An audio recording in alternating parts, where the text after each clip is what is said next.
Kementerian Pekerjaan Umum dan Jasa Marga mendatangi sejumlah fasilitas umum yang dirusak orang tak dikenal saat unjuk rasa beberapa waktu lalu. Untuk segera membantu rehabilitasi seluruh aset bangunan negara.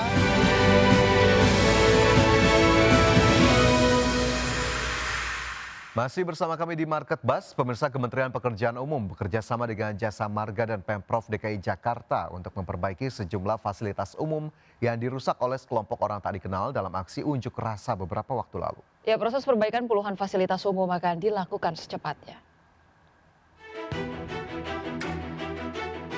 Kementerian Pekerjaan Umum dan Jasa Marga mendatangi sejumlah fasilitas umum yang dirusak orang tak dikenal saat unjuk rasa beberapa waktu lalu.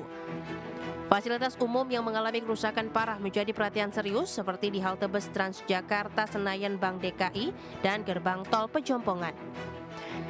Selain di kedua lokasi ini, Menteri Pekerjaan Umum Dodi Hanggodo menyampaikan jika sejumlah fasilitas umum yang mengalami kerusakan cukup parah tersebar di beberapa wilayah Jakarta. Kementerian PU siap mengalokasikan anggaran untuk perbaikan fasilitas umum yang rusak.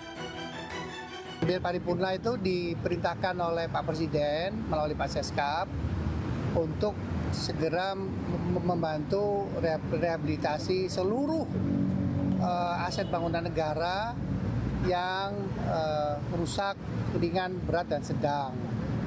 Dan beliau disusikan terkhususan di Jakarta karena Jakarta kan masih menjadi ibu kota negara dan semua mata memandangnya ke Jakarta. Target dari perbaikan ini dipastikan rampung tanggal 7 hingga 10 September mendatang. Seluruh gerbang tol otomatis atau GTO yang melayani pembayaran jalan tol secara elektronik sudah siap digunakan dalam sepekan ke depan. Selain 7 gerbang tol, sebanyak 22 halte bus Transjakarta juga dirusak dengan 6 diantaranya dibakar.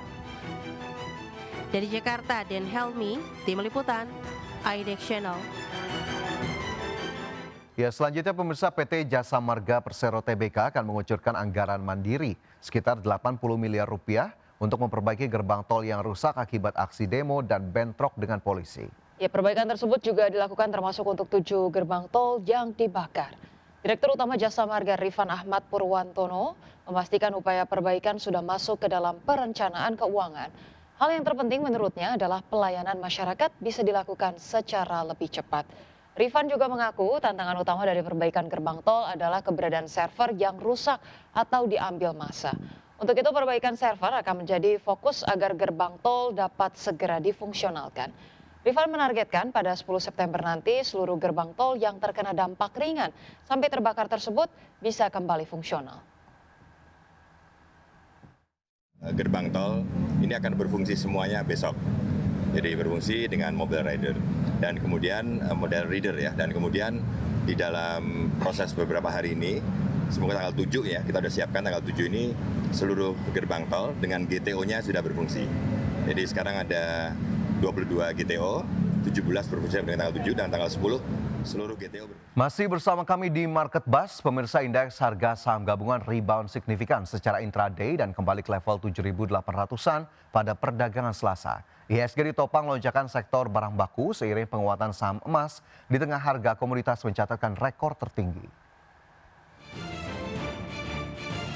Indeks harga saham gabungan atau IHSG ditutup menguat 0,85% di level 7.801,585 di akhir perdagangan Selasa. Secara intraday penguatan IHSG terpangkas usai menyentuh level intraday tertinggi di level 7.842,299 dengan penguatan di atas 1%.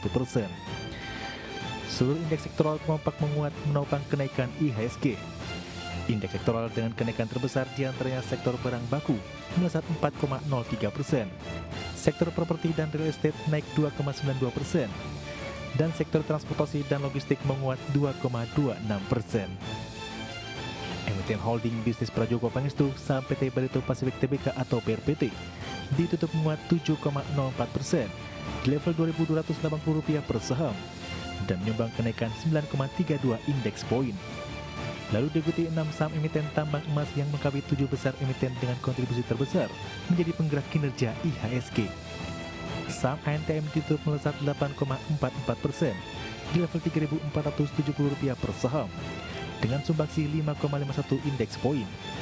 Saham BRMS ditutup melonjak 10,29% ke level Rp525 per saham dengan kontribusi 5,49 indeks poin. Saham AMMN ditutup menguat 1,91% di level Rp8.000 per saham dengan kontribusi 4,7 indeks poin. Emiten alat berat dan tambang emas batubara UNTR naik 5,82% ke level Rp25.900 per saham dengan sumbangsi 4,55 indeks poin. Penguatan saham emiten emas terjadi di tengah harga emas menembus rekor baru intraday tertinggi di Selasa. Di tengah optimisme pemangkasan suku bunga The Fed 25 basis poin di pertemuan September semakin kuat. Merujuk definitif, harga emas sempat menyentuh level $3.508,5 mega per troy ounce di Selasa pagi. Titik ini merupakan rekor tertinggi sepanjang masa dan mengalahkan rekor intraday tertinggi sebelumnya di level 3.500,05 yang tercipta di tanggal 22 April 2025.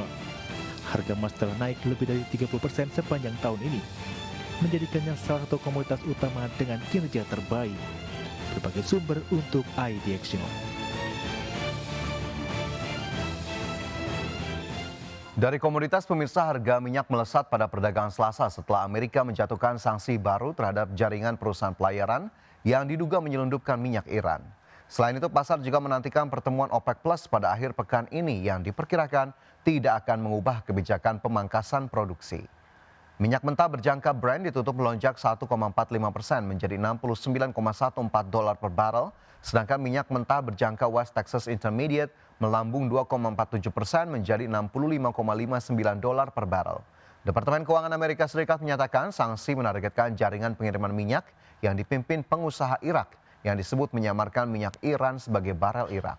Tekanan terhadap Iran semakin kuat menyusul mandeknya negosiasi nuklir sejak Juni.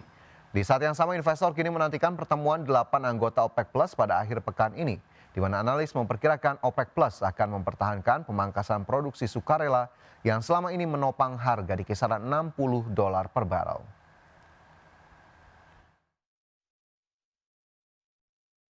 Ya, selanjutnya dari pergerakan bursa global, pemirsa, bursa Wall Street memulai September dengan kinerja yang lesu pada Selasa setelah investor mencerna putusan pengadilan banding federal yang menyatakan sebagian besar kebijakan tarif Presiden Donald Trump ilegal. Putusan ini menambah ketidakpastian di pasar. Adapun pada penutupan perdagangan, indeks Dow Jones Industrial Average ditutup merosot 0,55% menjadi 45.295. S&P 500 terkoreksi 0,69% ke level 6.415 dan indeks Nasdaq Composite melemah 0,82% ke posisi 21.279. Sementara itu, bursa saham Eropa berakhir di dekat level terendah dalam 1 bulan seiring meningkatnya kekhawatiran investor terhadap tekanan fiskal global yang mendorong lonjakan imbal hasil obligasi. Pada penutupan perdagangan, indeks Stoxx 600 anjlok 1,5% ke posisi 543,17. Indeks DAX Jerman merosot 2,29% ke level 23.487. Indeks FTSE 100 Inggris menyusut 0,87% ke posisi 9.116.